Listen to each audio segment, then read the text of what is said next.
Yo, Scrawny with the skinny. Fantasyland is back. I am back. You are back. We're all back in action. And we all want to finish this season of Fantasy strong. I'll be the first one to admit it. Lost a little bit of focus there towards the tail end of the Paris major, but I'm sorry. I was a little busy, a little preoccupied. Okay, I had a major to cast. I had a finals to smash. I took my eye off of the prize. So, with that, the Shamans in the playoffs, another dud. Top 86% here, no points. Leaderboard looking tight, have to admit it. We have dropped down to 6th position. That's 2 drafts back-to-back where I think I earned 1 point between them. Looking like our top 3 is still forever locked in between Lucy Maniac and P2. Vu's trying to nip at their heels. Prof. You know, Prof came at me, guys. He came at me when we were in Paris. Prof was talking mad shit. Okay, I had that fantastic finish in the challenger stage. I put in the effort pre-major for fantasy and preparation, and that paid off. And then I got a little bogged down in the reality of casting. And the next thing you know, Prof is 2 points ahead of me, chirping shit every single time I see him. So, Prof, I know you're watching because you're trying to beat me, okay? Well, guess what, bro? Champions don't look in the rearview mirror. And that's why I'm going to pass you. Because you're too concerned with me being just a step behind, Prof. You want a piece of this? Come and get it, dude. I got a good one for you, Prof. You better put your guard up. All right? I am Dallas 2023. You thought the Paris Major was the last event of the year. Well, it's not. We've got Dallas. Exact same format as IEM Rio. Best of 1 openers, 2 groups, best of 3s, everything after those opening maps. 1 fantasy event for the entire event. There is no separation between playoffs and group stage, so you got to make sure that you end up picking good players now. I flubbed this format last time because I went with that double mouse pick, hoping that they were going to pull it off. This time I'm going to be a little bit cautious, okay? Not so cautious as to play like a wimp, but I'm done taking risks for this season of fantasy. I am content with where I'm at. I'm going to go up 1 or 2 more places, walk away with a top 5. Thank you. All right? See you next season. Season 3 is mine. That's where the mental's at heading into this one. This is a kind of an event of like broken dreams. There's a lot of teams at this one who I think have a chip on their shoulder and something to prove to just round out CSGO, because CSGO is not done yet. The last major is, but we've still got 2 more events between this one and Blast Washington. So, Heroic, obviously, falling versus Gamer Legion. I think Heroic are going to be coming in hot. Straight out of the gate, I anticipate Heroic in a grand finals, as I have with most of their events in the last 3 months. This is a format I think they're going to be fine in. I will be shocked if Heroic do not finish this group in 1st or 2nd place. And I mean, 3rd place is a guarantee. I guarantee you Heroic make playoffs. I guarantee it. I'll put another, just, I don't even need to explain it. Fnatic could have been in playoffs, much like Ninjas in Pajamas. It was looking like we were going to get one of these, legendary orgs showing in the Paris playoffs. Didn't end up happening for them. I think them versus Mouse is an interesting best of 1. Mouse have had time off since they flubbed out of the majors, 0-3 in challengers. Furia bombed out, 0-3 in legends. OG couldn't make it.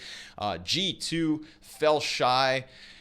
Bro, unfortunately for Nouns, they're going to get beat up in that opening game. I anticipate Heroic versus G2 on the top side of the bracket. And if there's any upsets going on here, I think maybe Furia get their feet back beneath them. I think that maybe Paris wasn't truly representative of what Furia have to offer. Or OG. They're kind of a ticking time bomb at the moment. We know this roster is going to be making changes, but I think that can sometimes, like, you go back to the end of 22, bro. Dead rosters, dangerous rosters. OG are playing with Regali instead of Degster. I rate Regali quite highly. If you didn't watch enough of the We Play Academy League, look no further than the NXT story. Shuhei was the real deal. Monacy's the real deal. Headtrick is the real deal. Regali is in that conversation, and if you guys aren't aware of him, keep your eye on him for this event. I think he'll give you a highlight or two to be proud of. Group B, FaZe, obviously looking to, enact revenge after getting eliminated by Heroic in playoffs. But, I mean, FaZe versus Heroic was arguably one of the most competitive games, or had the makings of, for all of the Blast Paris major playoffs. So FaZe looking for another trophy lift towards the tail end. We saw them power up. They're no longer the FaZe that scraped through the last chance qualifier. They dispatched of Bad News Eagles in a close game, got rid of Navi. This FaZe could win the event. That's the reality of FaZe. I just don't put too much stock in them because Twist has been talking about burnout and oh god, look like a slut. Yeah, I think ENCE might actually upset on this side of the group. Complexity, don't anticipate Halzerk being at this event. We know that Halzerk has some immigration issues with the United States, tends to get replaced, and so I don't think he's going to show up for this event. I think ENCE, don't forget that they did clear their stage of the major. And another team kind of like Fnatic or NIP that looked so promising and then just kind of popped. I think they'll be coming in with a vengeance. This bottom side of the bracket, crazy to call. I think Astralis are coming in strong with a lot to prove, but every time Astralis end up getting to LAN, we just get disappointed. I hope this isn't the case, but at the same time, I sort of do, because we know Nitro is out. Team Liquid making an in-game leadership change means that I think Kinder's going to take the reins for the team in this event. We already know he was secondary calling. I think expect Liquid to just come out swinging. Very little to lose here at this point. Last event for the team. Again, dead roster. And then there's Cloud9. No major attendance. Won an online event in Brazy Party directly afterwards. Cloud9 and Dallas, baby. That's that NA magic, right? So I'm going to say FaZe on the top side or ENCE, 50-50 in my mind, if I'm being entirely honest. And down here, I would like to say Liquid. Could be Astralis, could very well be Cloud9. Group B is way too difficult for me to predict. I think Group A is the clear-cut one. So, let's draft. Now, like I said, Heroic, team I anticipate in the playoffs. With this format for Fantasy, you want playoff teams. Straight out of the gate, I'm going for our boy cadiaN, all right? Right now, Heroic, all quite expensive. Shush, the least expensive at 205.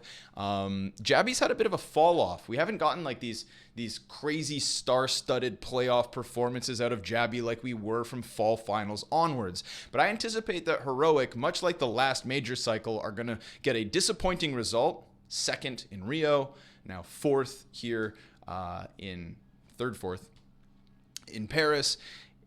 Watch Heroic turn around and win this event. I feel like cadiaN was going to get one more trophy before we sailed off into CS2, and it's for that reason that I believe it's going to be Dallas. They are my favorites to win this event, and that's why I'm going to pick two players from them. cadiaN's op presence was very much felt. Looked like he was playing with a fire lit under him in Paris. And just because of the price tags at this point, I think that Tesses, Shush, Jabby, all kind of interchangeable, and so I'll take Shush. Shush has also shown great promise in best of ones, which is the opening round, and they've got a favorable opening game as well versus 9Z. So anticipate Heroic getting through very cleanly. Maybe they lose to G2 in a bit of an upset for the top side of that group, but they will make playoffs, I told you, guaranteed. Now what? Now where do we go? Double Heroic seems easy. Well, FaZe still outpriced. And I think right now with this draft, bro, there are so many players that are just up in that top end of the price tag echelons that I don't really want to get in with. The 220s for Brokey and Rops, 220 to 240 for Axile and Shiro. Hobbit's outpriced at 216. Nico in 220. Modesty. It's like there's all these names. Nerds, Serato, everybody's jumping off of the page. But I just can't see a justifiable 220 purchase. So I'm going to keep things a little bit of a step back. And I talked some smack about him right before the major, but JKS looked like the best piece of G2 in Paris, right? When they got eliminated by Fnatic, JKS was trying to go hard carry mode. I'm pretty sure he finished that series with a 1.3 rating, even though they got eliminated. You could see the disbelief in JKS's face, I feel, at times, where it's like, guys, where are you? He was putting up his end, and I think that since, again, my strategy being I just want to finish top 5 this season, I'm content with taking this core 3. I think these 3 players are the key to finishing top 40 and onwards for this this fantasy draft. I need water. Hope you guys are having a good day. Take a step back. Breathe, Connor.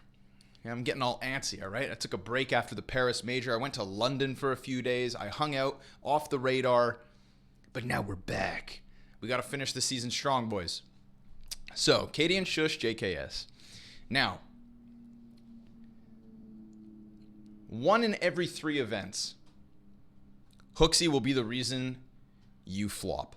All right? And if that was the legend stage of Paris, he would have been one of the reasons you flopped. However, that was the 1 in 3. Now, I farmed Hooksy/Monacy in the Challenger stage. They were a key piece to my super successful draft. And so I did not get burned then. I didn't pick him for Legends. Good thing. And now I'm on the brink of doing it again, right? But I've got to be honest, man. Hooksy's numbers have not been impressive in the last 3 months. He's floating around a 0.84 in the last month specifically. So it's actually a downwards trend, which is already a problem, let alone a growing issue with Hooksy. So every time I pick Hooksy, dude, I feel like I get anxiety attacks creeping up on me. And right now, this is another one of those moments, because if G2 managed to go through this group as first, then suddenly you get 2 rounds of padding points. And if Hooksy is negative on those padding points, those can stack up immensely. I don't want to tap into that. I'm sort of crossing my fingers here and hoping that Hooksy gets through relatively unscathed. If he can just break even, I don't give a damn if Hooksy gives me 0 points. It's the price tag of 169 that affords me 2 of Heroic's players as favorites at the event, plus JKS, who is looking excellent and is a bit higher than usual at 210. You know, JKS 204, 205, I like that. But he proved his value in Paris, and I'm going to try to tap into this. This is where I think this draft's conversation gets interesting. We have $207,000 freed up, and I'm going to scroll down the list of players that leaves us. Essentially, what I'm suggesting you guys do if you're going to play it safer like me, it's the double heroic, double cheat too. That's the shoe-in. But you've got some interesting choices here, okay? I'm going to highlight them as we go.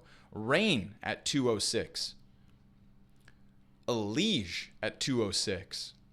Yuri at 206. Flames at 206.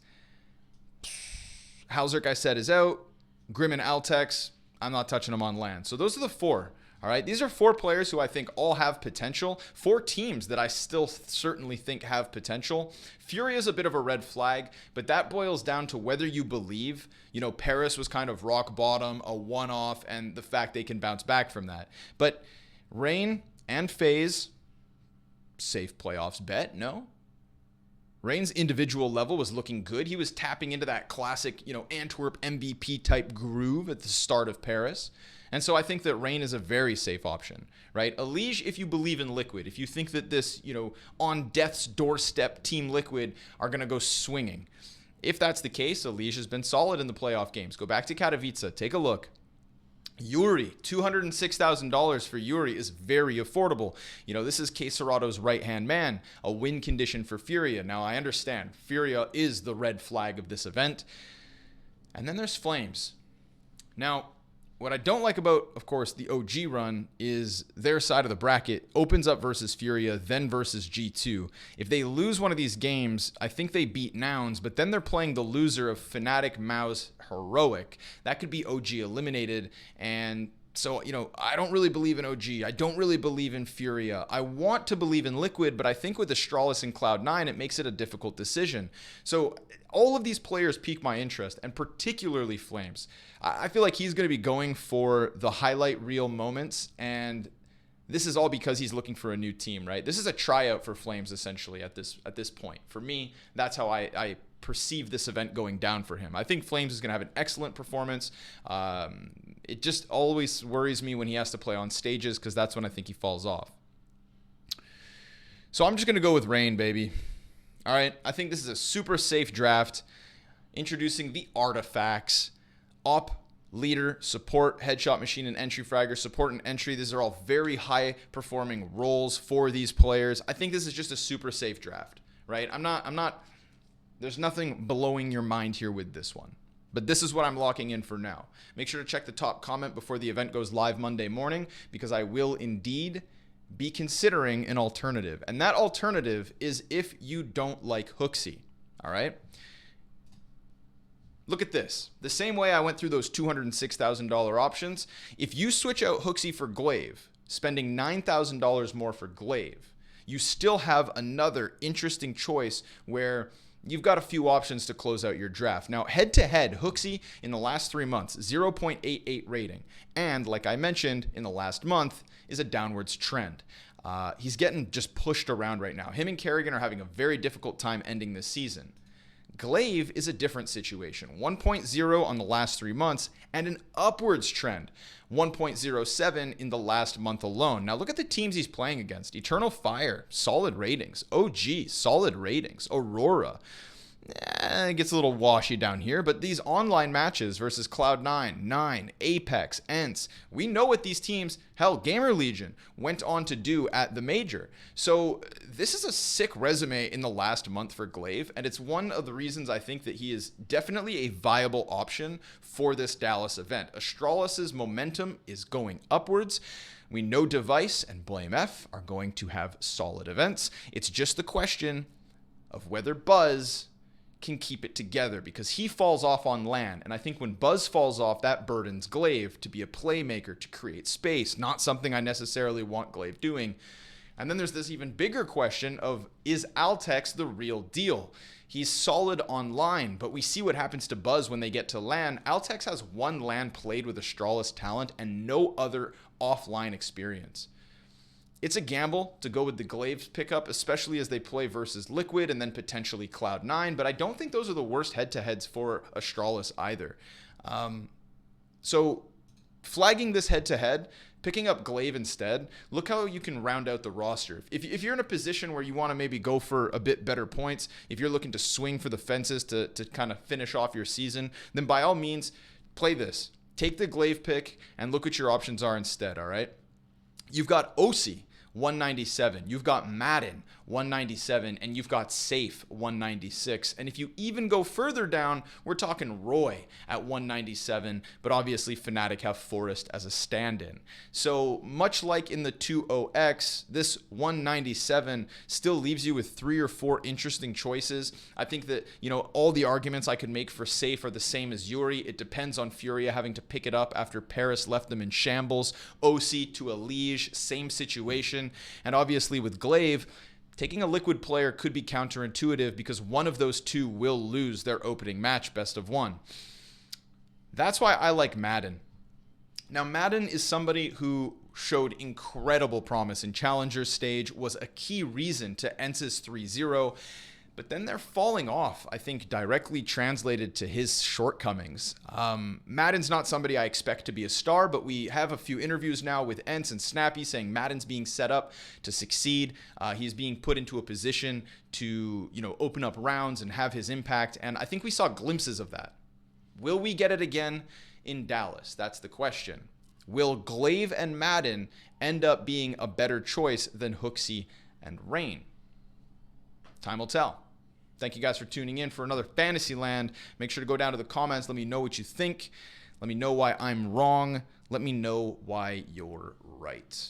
Only a couple more events, ladies and gents, to wrap up this season of Fantasy. I will be in the top 5. Heroic will finish their group 2 top 3. And if I had to put money on it all, I'm saying cadiaN lifts one more trophy.